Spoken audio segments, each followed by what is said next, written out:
The new spaces, the teaching spaces, the research spaces, the lab spaces allow us to be way more creative, innovative, flexible.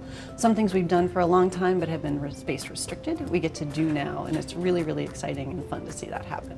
Something else that's fascinating and interesting about the Wall Center is the amount of light. And you might think that wouldn't impact teaching and learning, but what it really impacts is how much we want to spend time in the building, us as well as the students, how easy it is to spend hours in lab and hours in the classroom, and it's a space that you want to be in, and that automatically changes the way things are working in a room with students because they just want to be there.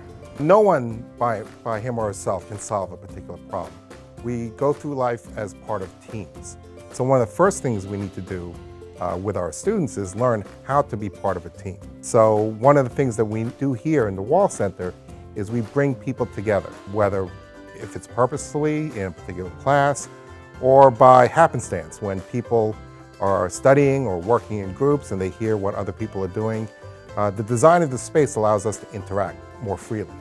I love how transdisciplinary the space is. I feel like that's the buzzword for liberal arts, but Wall really encompasses what that means. As an environmental major, I love how connected to nature I feel whenever I'm in the building, from all the windows to the plant wall to my ability to be upstairs on a balcony and just sort of look over campus. The space here is so exciting and inviting and open and colorful. I'm in a program called the Laboratory. It's brand new this year. There's me and 14 other first years, and we all share the same 4 professors. Obviously, we spend a lot of time together. We have the same 4 classes together. About half of the time, this is where our classes meet. I absolutely love studying here, partly because of the comfort and how quiet it can be, and also partly because of just the aesthetic, and it feels modern. Actually, our first meeting was right here in this space, which was really awesome. It was a great way to sort of start the experience with this beautiful space. The first day I came to Davidson as a freshman, the biggest and nicest guy on the hall was a guy from Conway, South Carolina named Craig Wall, who became my close friend over 4 years at Davidson. And we were involved in ROTC together.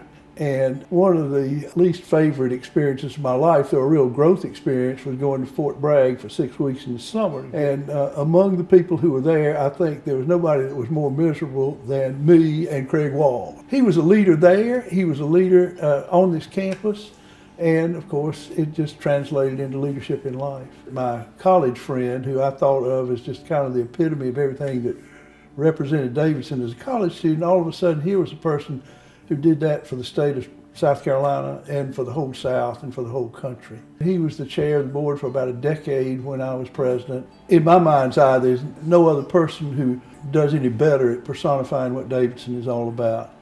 The term scholar athlete that we bandy about, sometimes with good effect, was really the epitome of who Craig was. He was the president of ODK, he was captain of the football team, and on and on and on like that. But he did it with such modesty and humility and grand sense of humor about everything.